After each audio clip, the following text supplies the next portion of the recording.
एक मिनिट थांब.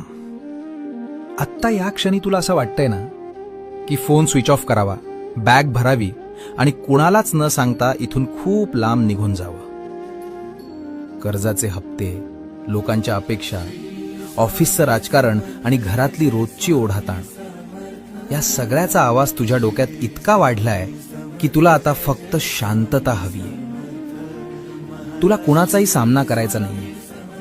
अरे, ही पळून जाण्याची इच्छा म्हणजे तुझा भ्याडपणा नाहीये, ती तुझ्या थकलेल्या मनाची ओरड आहे.